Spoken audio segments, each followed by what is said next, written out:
दुनिया का सबसे खतरनाक और ताकतवर राजा, जिसने अपनी जिंदगी में वो हर एक चीज हासिल की जो उसने चाही, पर उसकी जिंदगी में उसने कभी दो पल सुकून के नहीं देखे। इसीलिए ईश्वर ने उसे एक और मौका दिया और दूसरी दुनिया में रीइंकार्नेट किया, जहां मैजिक भी एग्जिस्ट करता है। तो क्या दुनिया का सबसे खतरनाक राजा अपनी नई जिंदगी में सुकून के दो पल हासिल कर पाएगा?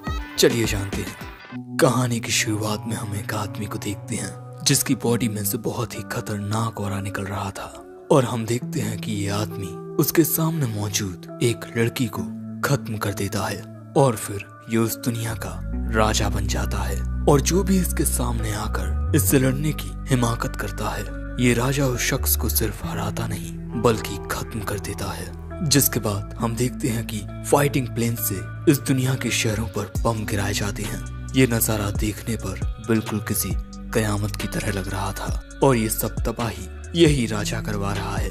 लोग दर्द के मारे तड़प तड़प कर चिल्ला रहे हैं, पर इसे किसी की चीख सुनाई नहीं देती। ये इंसानियत का सबसे खतरनाक और ताकतवर राजा है। पर एक दिन ये राजा अपने मुकुट को देखता हुआ कहता है, हाँ, अब मैं एक राजा बन चुका हूँ। और इसके अगले ही पल में वो खुद को डूबता हुआ पाता है, और यहाँ एक आवाज उससे कहती है कि अपनी अगली जिंदगी में रोशनी की तलाश करना। और फिर जब इसकी आंखें खुलती हैं, ये अपने सामने एक आदमी और औरत को पाता है। ये दोनों इसे देख बहुत खुश हो रहे थे। इससे पहले कि इसे कुछ समझ आता, यह आदमी कहता है, आर्थर, देखो ये मैं हूँ, तुम्हारा पापा, और मेरा नाम रे है।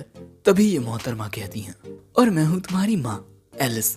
और ये सब बातें सुन अब आर्थर को समझ आता है कि उसका फिर से जन्म हुआ है। अगले सीन में हम देखते हैं कि आर्थर की माँ उसे दूध पिला चुकी हैं और उसका पेट पूरी तरह से भर चुका है। पर दोस्तों, अब वो महान राजा जो अनगिनत युद्ध जीता है, अब उसका अपने इस नन्हे से शरीर पर काबू नहीं है। पॉटी करने के बाद उसकी माँ ही उसे साफ करती हैं, और इसीलिए आर्थर को यहाँ खुद पर बहुत शर्म आती है। फिर अगले सीन में आर्थर के पिता रे यहाँ मैजिक का यूज करके दिखाते हैं, और एक ही मुक्के में एक बड़े से पत्थर को तोड़ देते हैं। पर इससे पहले कि वो अपनी ताकत की नुमाइश कर दे, एक पत्थर उनके सिर पर आकर गिरता है। सो अब आर्थर की माँ अपने पति को हील करती हैं, और आर्थर ये सब देख रहा था क्योंकि उसकी पिछली दुनिया में मैजिक जैसी कोई चीज नहीं थी। फिर इसके बाद आर्थर के पिता एक बड़े से बीस्ट को एक ही मुक्के में हरा देते हैं। शायद वो अपने बाकी के दोस्तों के साथ किसी मिशन पर आए थे। दूसरी ओर घर पर आर्थर की माँ अपने पति के आने का इंतजार कर रही थी, और थोड़ी ही देर में वो घर आ जाते हैं। पर आर्थर यहाँ देखता है कि उसके पिता अपने हाथ में वेपन टाइप ग्लव्स पहने हुए हैं जो काफी नुकीले थे। इसीलिए आर्थर फैसला करता है कि वो भी जल्द से जल्द अपने लिए ताकत पाएगा। पर तभी उसकी माँ कहती हैं, चलो तुम पापा से मिल लिए, अब सोने का वक्त है। आर्थर यहाँ अपने माँ बाप को देख सोचता है, मैं इतना छोटा हूँ कि कुछ नहीं कर सकता, पर ये जिंदगी इतनी बुरी भी नहीं है। जिसके बाद वो सो जाता है, क्योंकि अपनी पिछली जिंदगी में जब भी वो सोने की कोशिश करता, कोई ना कोई उसे मारने के लिए आता। आर्थर हर बार अपने दुश्मनों को खत्म कर देता, पर वो कभी चैन की नींद नहीं सो पाया। अब ऐसे ही कई दिन गुजरते हैं। आर्थर के माता पिता आर्थर को रेंगते हुए देख रहे थे, और अब पहली बार आर्थर अपना चेहरा शीशे में देखता है। फिर इसके बाद आर्थर की माँ उसे प्यार से किस करके सुला देती हैं। पर अपनी माँ के जाते ही आर्थर आंखें खोल लेता है और अपने झूले से नीचे उतर अपनी माँ से छुपता हुआ दरवाजे की ओर जाने लगता है। दोस्तों, इस कमरे में थी बहुत सारी किताबें, जिसके बाद आर्थर एक किताब उठाकर पढ़ने लगता है, क्योंकि वो ये बात जानता है कि नॉलेज ही सबसे बड़ा हथियार है। और किताब पढ़ के आर्थर को पता चलता है कि वो डाइकाथन नाम के कॉन्टिनेंट में पैदा हुआ है, जहाँ 3 किंगडम है। पहला है डार्क किंगडम, और इस राज्य में ड्वार्फ्स रहते हैं। दूसरा है एलेनोयर किंगडम, जहाँ घने जंगलों में एल्फ्स रहते हैं। और आखिरी है द साफिन किंगडम, जहाँ आर्थर रहता है, और यहीं इंसान रहते हैं। और यहाँ का भी एक राजा है। आर्थर को जानने को मिलता है कि इस दुनिया में राजगद्दी को इनहेरिट किया जाता है, ना कि उस पर कब्जा किया जाता है, जैसा उसने अपनी पिछली जिंदगी में किया था। जिसके बाद आर्थर एक और किताब निकालता है, और उसे पता चलता है कि उसकी दुनिया की तरह ये दुनिया ज्यादा डेवलप नहीं है, पर इस दुनिया में मैजिक है। इस दुनिया में एक पावर का सोर्स एग्जिस्ट करता है जिसे माना कहते हैं, लेकिन मैजिक का इस्तेमाल सिर्फ 100 लोगों में से एक शख्स ही कर पाता है। और इस दुनिया में माना 2 प्रकार से यूज होता है। Augmenting and conjuring. ऑगमेंटिंग का यूज करने वाले अपनी बॉडी को माना से इनहेंस कर लेते हैं, जिससे उनकी फिजिकल पावर्स बहुत ही ज्यादा बढ़ जाती हैं। और जो कंज्यूरर्स होते हैं वो अपने माना का इस्तेमाल मैजिक अटैक्स करने में करते हैं, जैसा कि एलिस की माँ ने किया था। अब माना को कंट्रोल सिर्फ माना कोर की मदद से ही किया जा सकता है।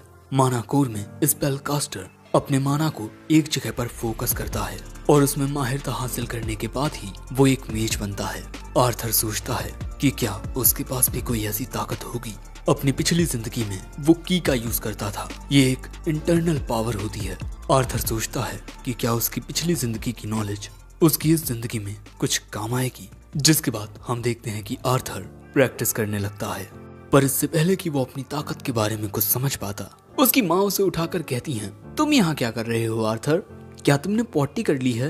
आर्थर मन में कहता है, सॉरी टू से, बट मैंने ऐसा कुछ नहीं किया। पर दोस्तों असल में आर्थर पॉटी कर चुका था और उसे ये बात पता भी नहीं चली। जिसके बाद उसकी माँ उसे इस लाइब्रेरी में से ले जाती हैं और ऐसे ही 2 साल गुजर जाते हैं।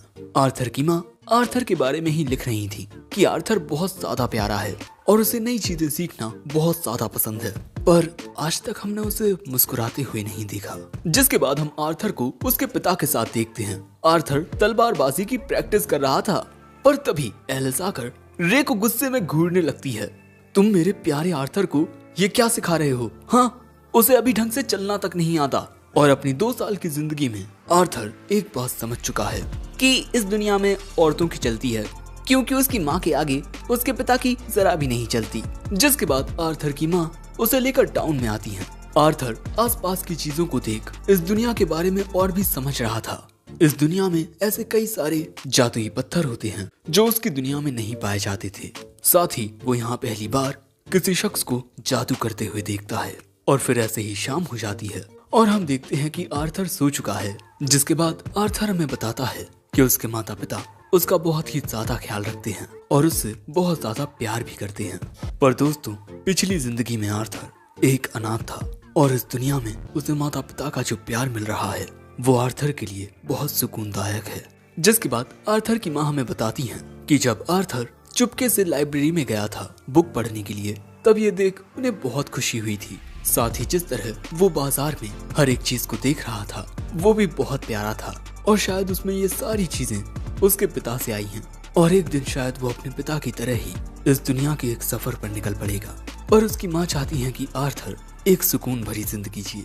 अगले सीन में आर्थर अपने पिता को मैजिक का यूज करते हुए देखता है और वो खुद को बहुत ही ज्यादा खुशकिस्मत समझता है क्योंकि उसे इस दुनिया के बारे में इतना कुछ सीखने को मिल रहा है। दोस्तों यहाँ आर्थर के पिता अपने मैजिक का यूज करके जमीन पर पड़े हुए पत्थरों को हवा में उड़ा देते हैं, लेकिन ये बहुत ही कम पत्थर थे। जिसके बाद वो आर्थर से कहते हैं, तुम्हारे पिता बहुत औसम हैं, है ना? पर आर्थर मन में कहता है, इतने से पत्थरों को तो हम हाथ से ही उठा लेते। पर तभी उसकी माँ आकर कहती है, अभी तुमने अपने पिता का जलवा देखा ही कहाँ है, देखो जरा। जिसके बाद हम देखते हैं कि रे अपने माना को रिलीज करते हुए जमीन पर लात मारते हैं, जिससे जमीन हिल जाती है और ये देख आर्थर इम्प्रेस हो जाता है। और अब आर्थर भी कुछ ट्राई करना चाहता था, पर उसकी माँ कहती है कि चलो अब तुम्हारे सोने का वक्त हो गया है। तभी आर्थर लाइब्रेरी की ओर अपने हाथ बढ़ाता है। सो उसकी माँ कहती है कि अभी तुम्हारे सोने का वक्त है। सो अब आर्थर अपनी माँ की ओर बहुत प्यार से देखने लगता है और अब उसकी माँ को ना चाहते हुए भी आर्थर की बात माननी पड़ती है। जिसके बाद हम देखते हैं कि आर्थर अब बुक पढ़ने लगता है और उसकी माँ के चाहते ही वो मैजिक की प्रैक्टिस करने लगता है।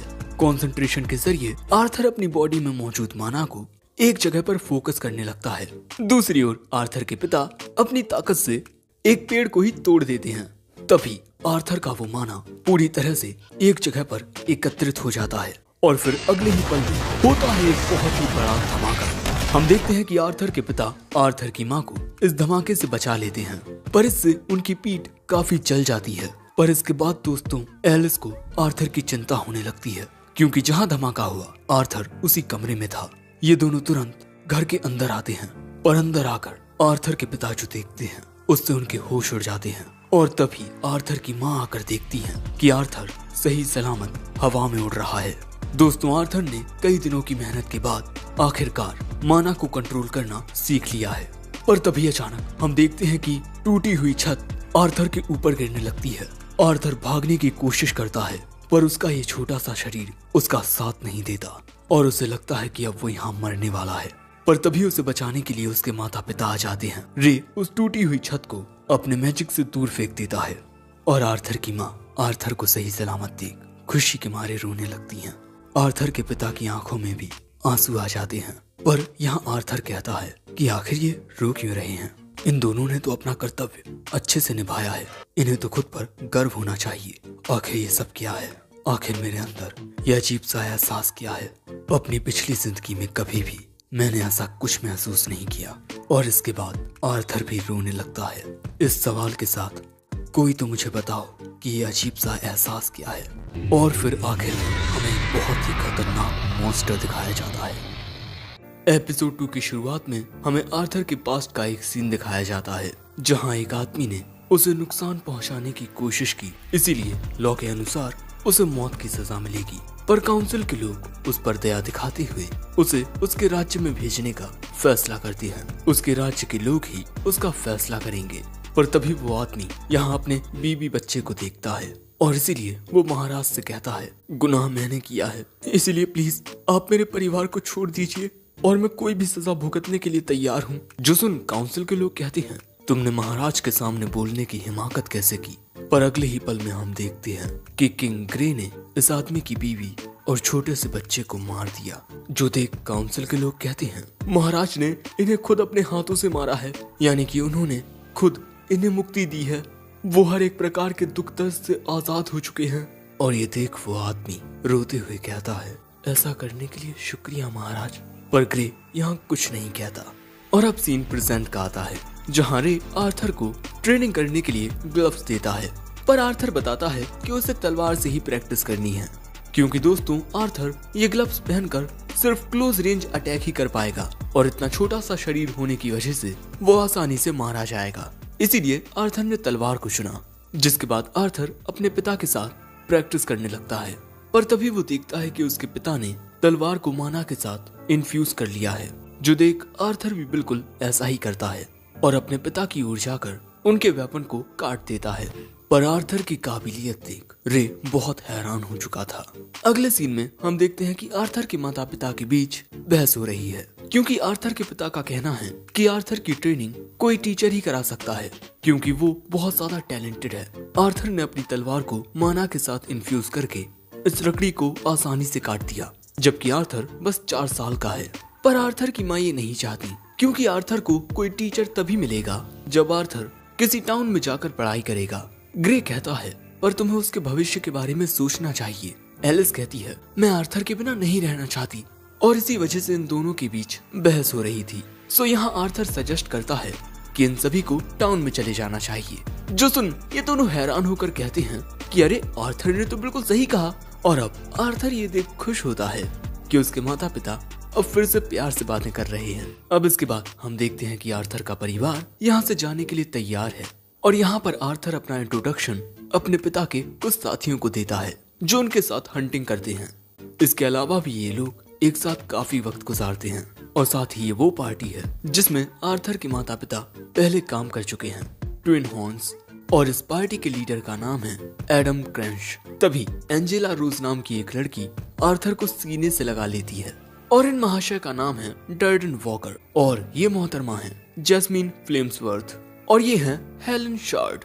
जिसके बाद ये सभी अपने नए सफर पर निकल पड़ते हैं। और इनका ये सफर थोड़ा लंबा होने वाला है। पर दोस्तों आर्थर की पिछली दुनिया बहुत ज्यादा एडवांस थी। घोड़ागाड़ी से जिस सफर में कई दिन लग जाते हैं, एडवांस मशीनों से वो सफर बस कुछ घंटों में हो जाता। जिसके बाद ये सभी आराम करने के लिए एक जगह पर रुकते हैं। और हमें पता चलता है कि ये लोग जायरस नाम के शहर की ओर जा रहे हैं। और हर एक चीज सही से हो रही है, सिवाय एक के। इनका सामना यहाँ होता है कुछ मॉन्स्टर्स से।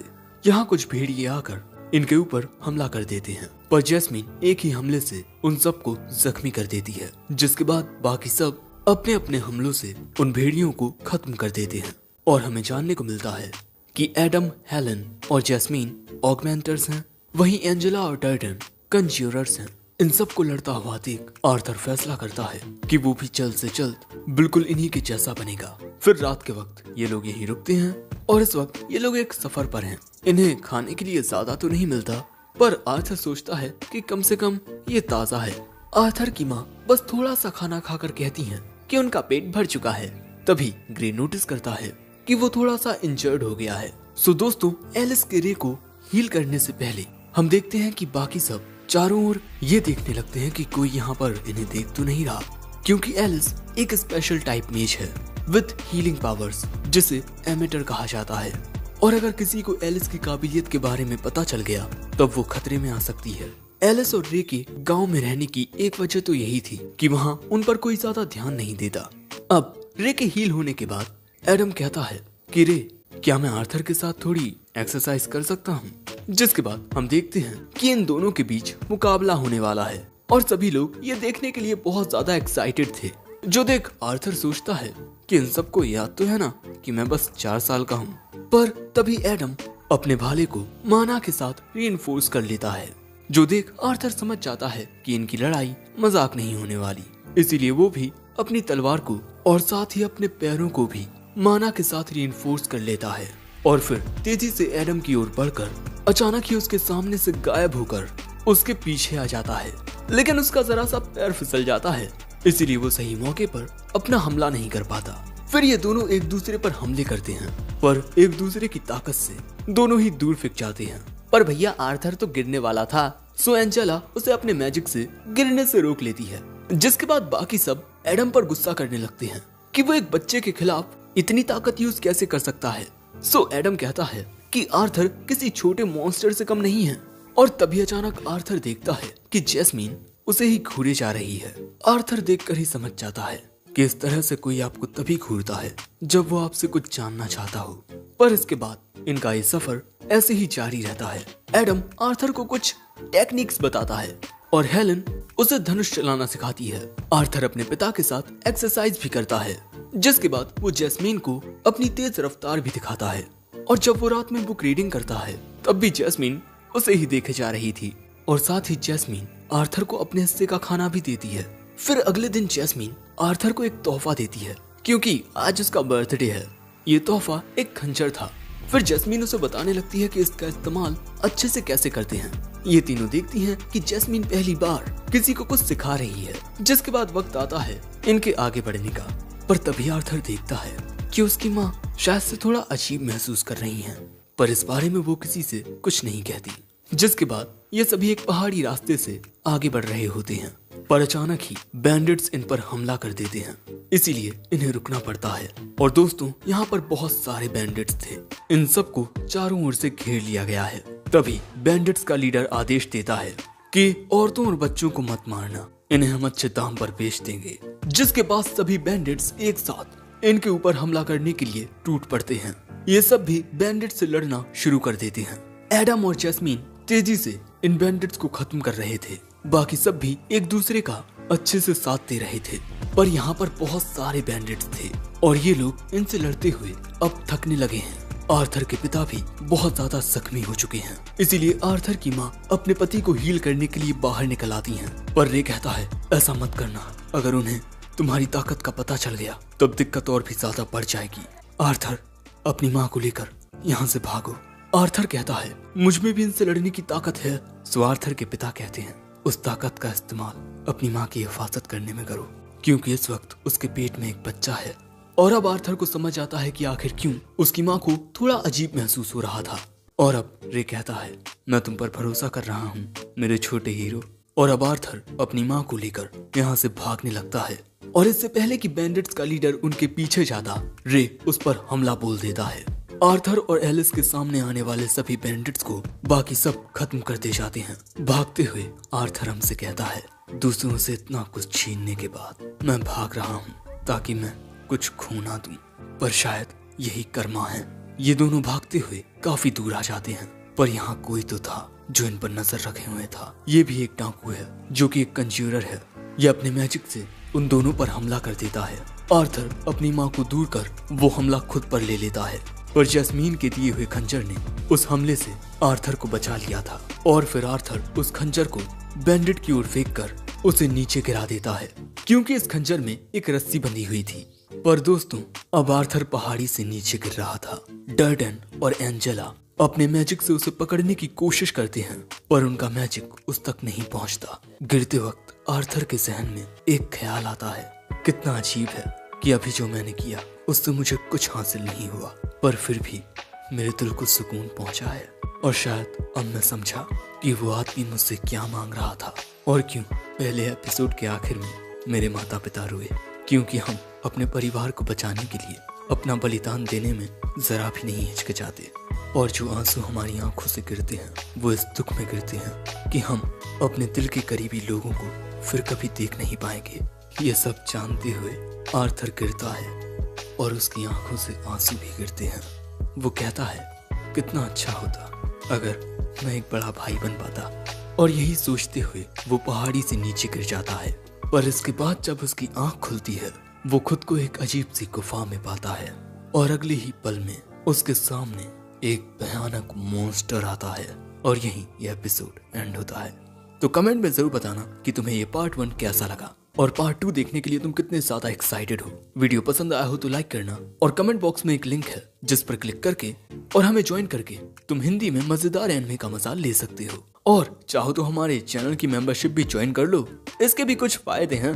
बाकी मैं मिलता हूँ जल्द ही एक नए वीडियो में, तब तक के लिए सायोनारा।